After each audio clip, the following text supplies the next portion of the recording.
Welcome to Season 5 of Fulfilling Career Happy Life. I'm your host, Randi Roberts, Executive and Career Life Coach. This season, we're exploring one of the most misunderstood capabilities in leadership, courage.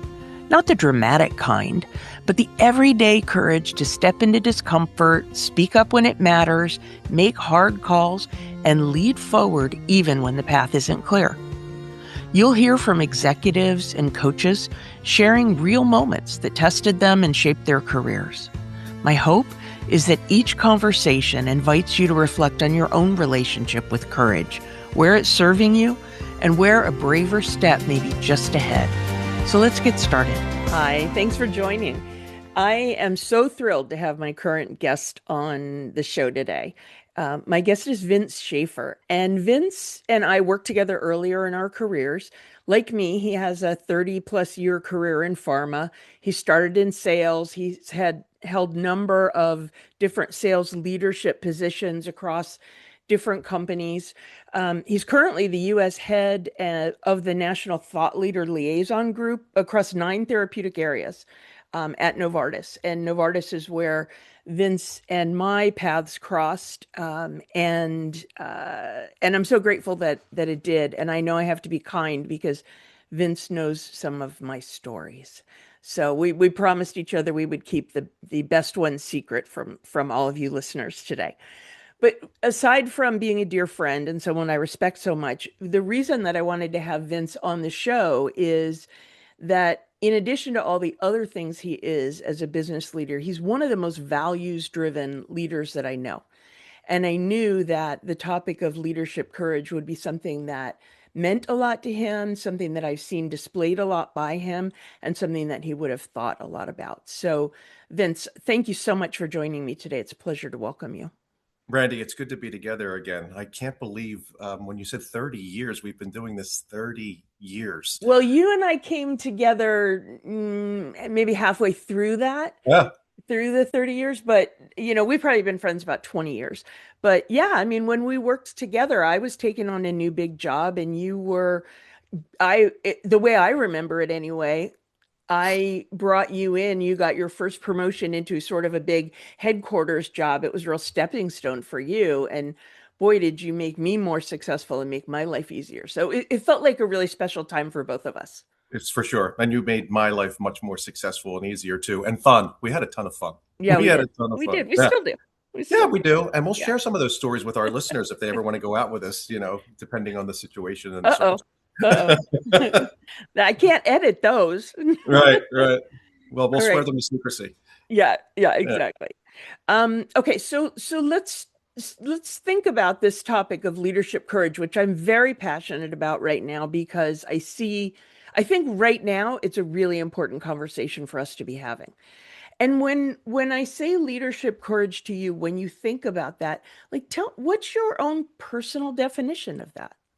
Yeah, I thought about it when you asked me to step in and share this time with you, and I broke it down into kind of 3 different components. I think of emotional courage within leadership. I think of decisional courage within leadership, and I think of change courage within leadership. And each of them are important and special in a way. And Randy, there's 6,397 and counting quotes on courage in our lives and what it means in our lives and in leadership. That was just a Google search you did? I checked it out over the weekend. When I checked it out, there was 697. I think now there's 698. So each day you'll get another quote on leadership. And Maya Angelou, Dr. Maya Angelou talks about courage and how without courage and practice, we can't practice any other virtue with consistency. And I thought that was pretty powerful. And she's right. She has some great quotes. Oh, she's so wise. Yeah. That's wonderful. Thank you for looking into that and giving it so much thought. So let's think about each of those areas. When you broke it down, you said emotional courage is one. Emotional courage and leadership. Tell me about that. Yeah, and that gets into the whole EQ part of business and self-awareness. And I think it was probably about 10 years ago or so, I thought about how important it is for a leader to understand her or his own limitations. And I coined a quote around even leaders need to be led. And then, speaking of Google searches, I went and checked out that quote to make sure I came up with it. And when I Googled it, it said, even leaders need to be Led Zeppelin. So I knew that it was my quote because there were no other quotes out there about leadership and emotional courage within Okay. leadership. I will So try and back, I will try and credit you when I use that in the future. ah, I'm really bad at that. But for the listeners, you don't know, Vince is really into music, and that is a connection he has with my husband. And so that quote is actually very funny. this is true. So back to even leaders need to be led. I mean, you have to understand as a leader what you know and what you don't know. And you have to be vulnerable enough to be able to admit that to yourself and to admit that to your direct reports or your direct reports. I think there's something very very trustworthy in that. I think you gain trust from your team if they realize, hey, you're just as human as you as the next person. So I think it goes a long, long way. There's a quote. My father used to talk about this. He may not be right, or she may not be right, but she's the boss. That quote drives me crazy Hmm. because if you're not right and you're the boss, then you're still wrong. So it gets back to understanding your limitations and your vulnerability as a leader and having that emotional courage to admit that you can be led just as much as anyone else. So that'd be the first one. Yeah, it's interesting. I like that nuance on it because, if you think about it, yes, the leader could be wrong. And if you're leading in the wrong direction, you're not a leader for long because people are not following you. That's right.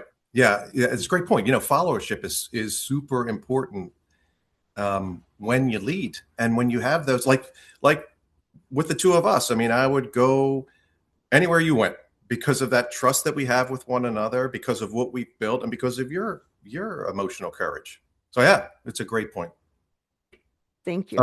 The second one I think we talked about was decisional courage. Decisional. Yes. Yeah, and there's we've probably all said this from time to time. It's another saying that it just it drives me crazy a little bit, and that's way above my pay grade. Whenever I hear that's way above my pay grade, I kind of feel like it's folks just throwing in the towel. And when I think about the great leaders or the entrepreneurs like Jobs, um, you know, and what he's done, and just the visionary that he was, Bill Gates, folks like that, I'm sure that they never said to themselves, "Oh, that's way above my pay grade."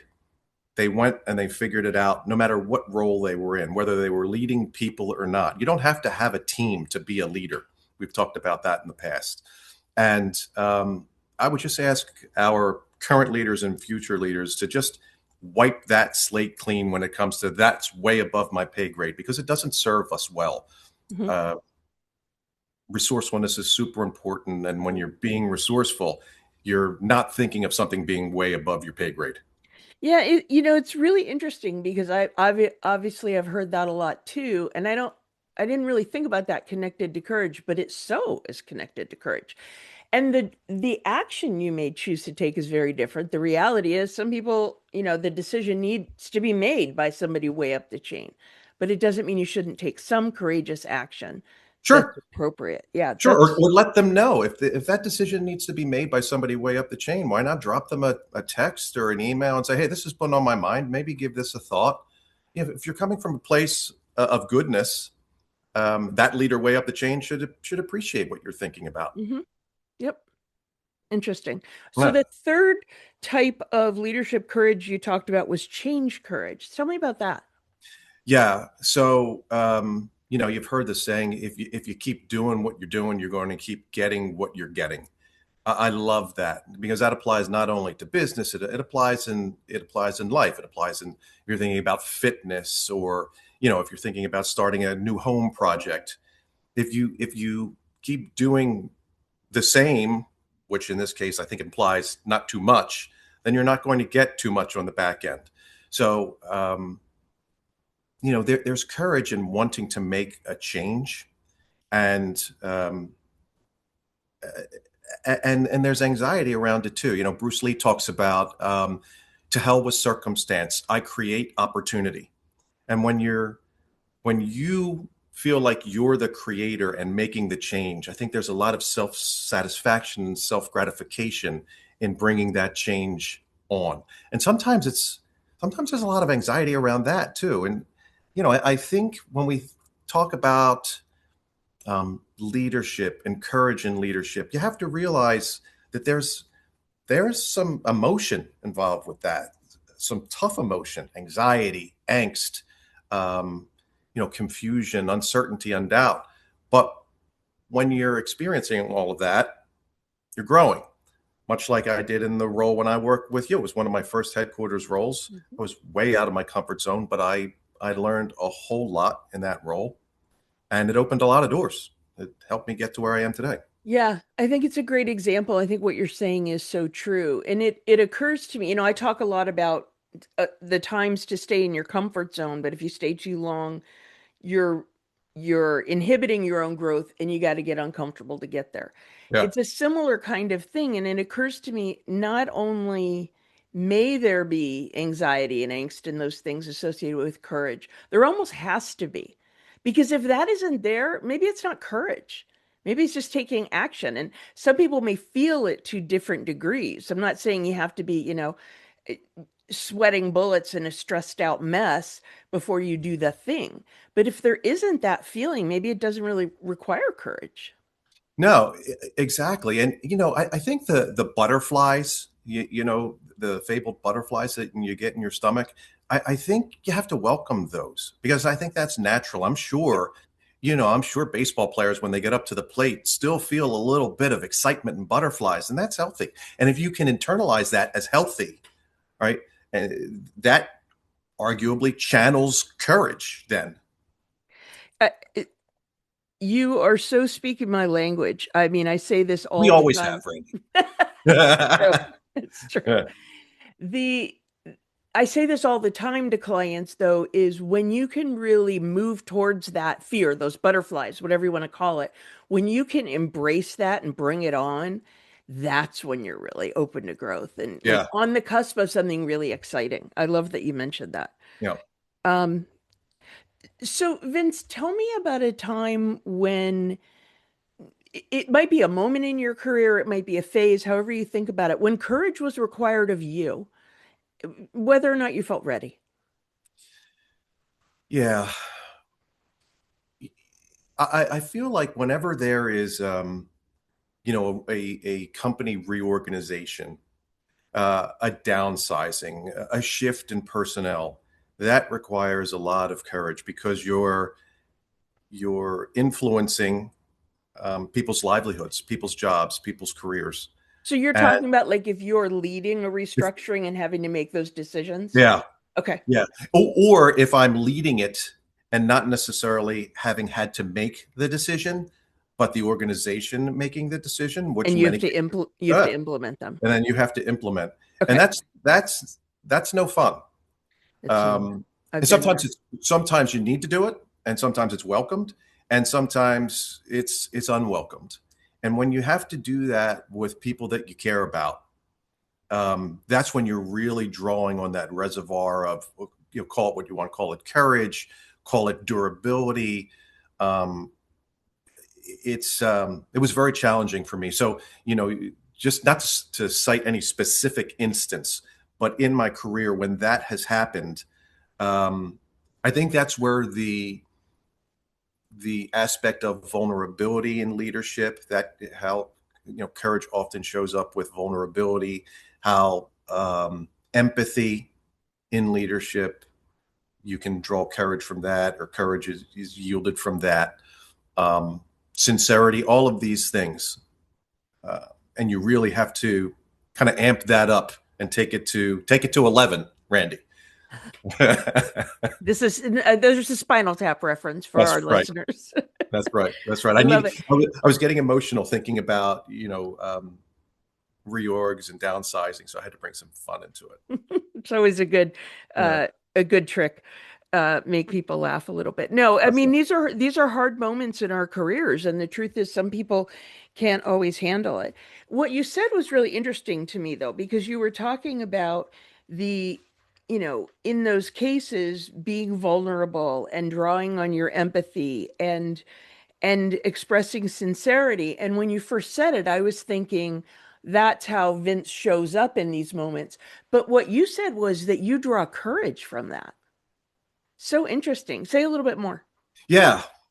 Um, that is, when you go through times of change, through times of uncertainty, certainly there are uncharted waters, right?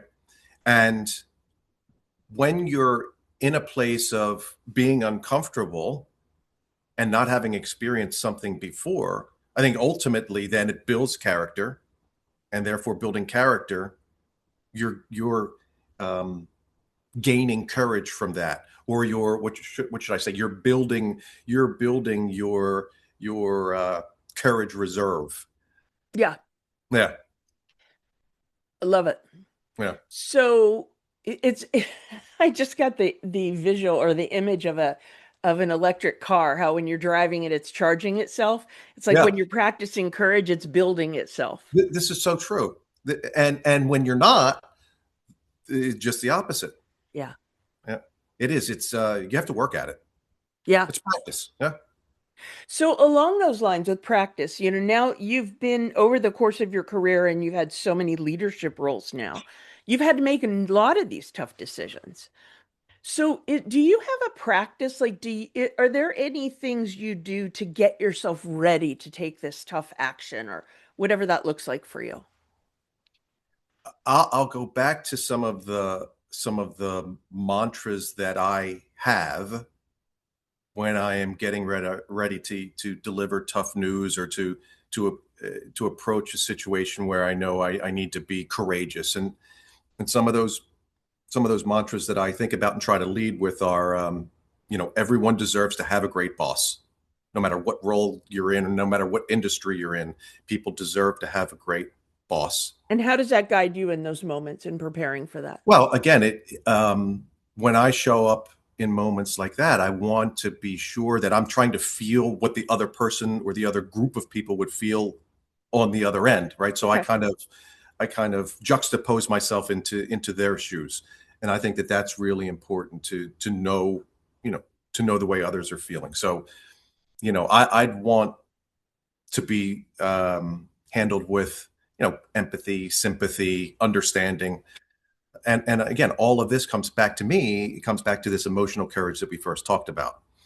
Hmm. Um, so I would say that would be one thing that I certainly do. That makes sense. Yeah. You, it, s- Many of the things that you've already talked about strike me as like what I'm thinking about is wow, if Vince just remembers who he is going into those moments and the things that you've articulated and you're obviously very meaningful for you, just, charging that battery or whatever it is, tapping into who you really are, you couldn't do anything but display courage. I try.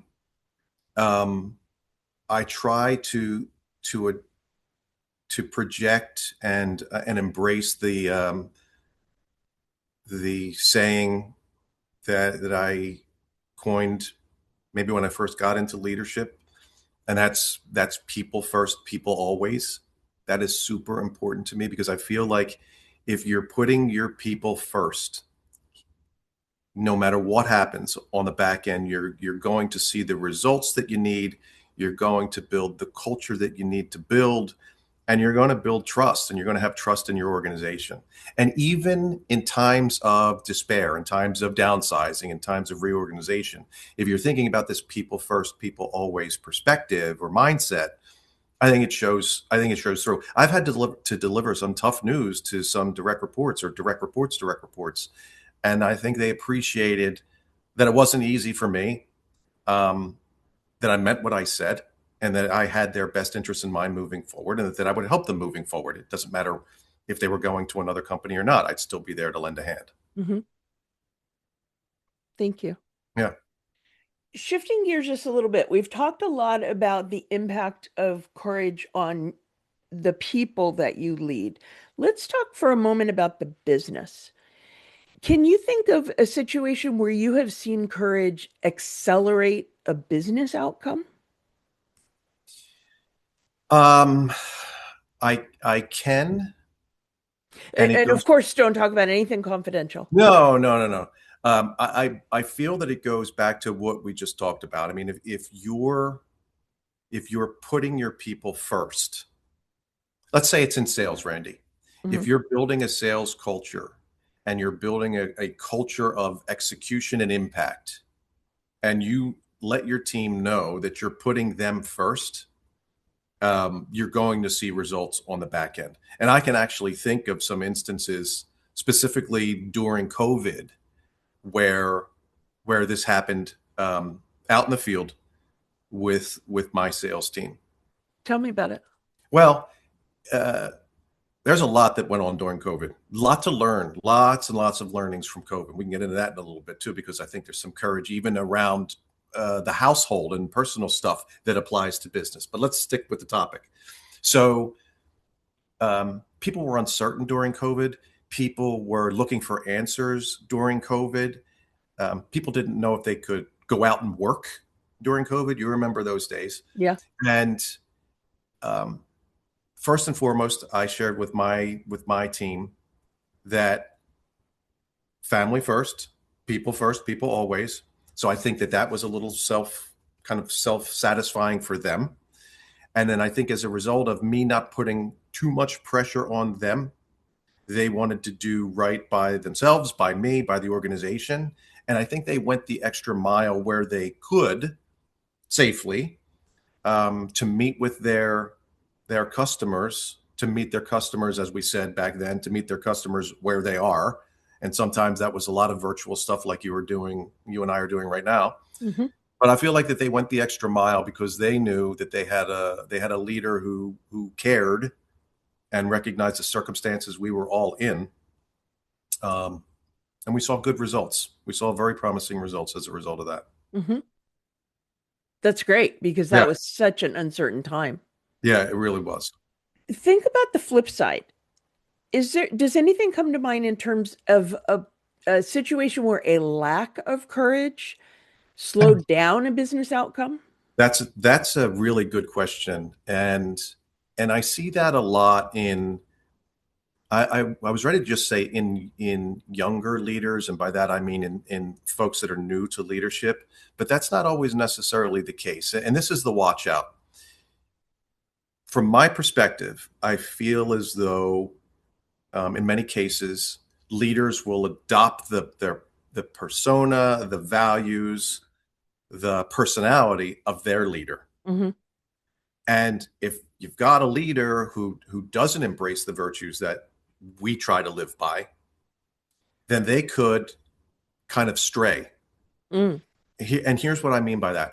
I've coached and I've led and I've met with leaders over the years who I've seen change their style as a result of having a poor leader. And you really have to be creative, be courageous and creative, but be courageous in certain situations like that. Here's what I mean. If I'm working with you and I recognize that you embrace values or virtues as a leader that I don't, I shouldn't change my style with my team because that's the way you're leading. It's super important. You kind of need to stick to your values, to stick to your personal values. Go ahead. Yeah. No, that's important. I think it's something I talk so often with clients about, which is they may see certain things, either they want to emulate or they don't. They may read certain things, listen to podcasts, whatever it is, but the whole key is making it authentic to themselves. So I that's what I hear you saying is having the courage to be who you are. This is true. And you talked about, I think you just talked about it last week when you talked about leaders who play it too safe, right? And that's important as well. And that might not speak to the virtues of leadership, more around the action of leadership, but it's still important, because if you're working for a leader who plays it too safe, then you may then take on that personality of playing it too safe. Yeah. I would frown upon that and really um, encourage folks to stay away from that. Back to your point around being your own authentic self. Yeah. You really have to stand by yourself. Yeah. It's such a great point. And, one of the things that I often ask towards the end, but now I'm going to answer it and myself and ask you to comment on it, is like, what would you want new emerging leaders to know based on what you've learned? And one of the things that I think is so important is don't emulate just one person. Think about the best of a number of different leaders. And then think about things you may not want. You may see examples of, ooh, I don't want to do that. Yeah. Stay away from that. But, you will build a stronger foundation for yourself as a new leader if you have more information, more examples to pull from. Yeah, I couldn't agree more. And uh, to accentuate that, lean on your colleagues, lean on your boardroom, who also are good leaders, and continue to learn from them. Leadership is an apprenticeship. You're learning every day. Yeah. And when you say lean on your board, you mean sort of your personal board of directors, the people Correct. that guide. Yeah, yeah. I love Right. that thought. Um, that's great. Vince, this has been so fun for me. I could talk to you all day, but Same. I do try and keep episodes to the amount of time it takes someone to walk their dog or drive to work. So, do you have any final thoughts? Anything else that you would like to share? Yeah, for new leaders, as they're finding their way and developing their skills, I think some of the most important qualities are to be consistent. Number one, we can speak to that a little bit. To be decisive, and to be accessible. These are three really important traits for a sound leader. Consistency, especially, Randy. And that doesn't need to be consistency in the workplace. That should be consistency everywhere. If I were to show up differently for you tomorrow, and then differently for you on Thursday or next week, you'd be like, what is it with Vince? I can't get a read for him. Mm-hmm. But imagine how important that is for a leader and for her or his Yeah. team, if the team doesn't know what to expect every other day. So that would be one. Accessibility, always being accessible for your team. Respecting certainly off hours, but sadly my off hours are usually on hours. But being there for your team is super important. And then third, decisiveness. Being able to make the tough call, being able to make a decision in the moment, or um, you know, close to the moment, is super, super important. Yeah. So those would be three things I think you would want to hone those skills as you move forward and grow in leadership.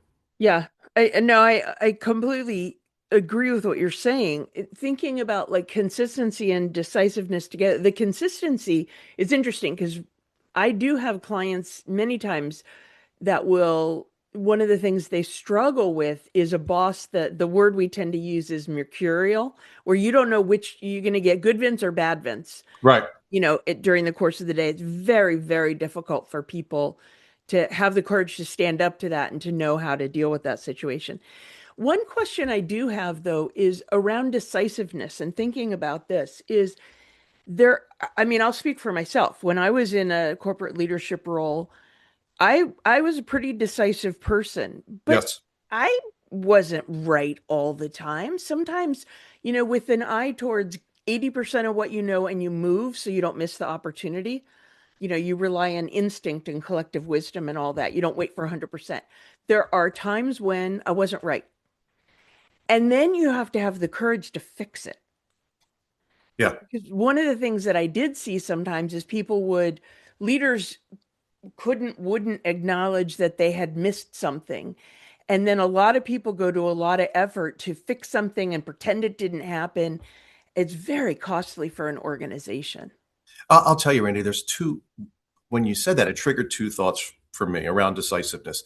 Again, another quote by Bruce Lee. He talks about if you spend too much time thinking about a thing, you'll never get it done.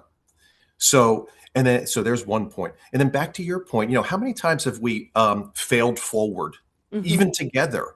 And there's something to be said for failing forward. At least you tried. You learned from your mistake. You tried. You can still fix it, right? But the decision was made, and you tried. You learned from it, and then you course corrected. So I would encourage leaders to not spend too much time thinking about a thing, and to have the courage to fail forward and to try. Try is a great word in leadership.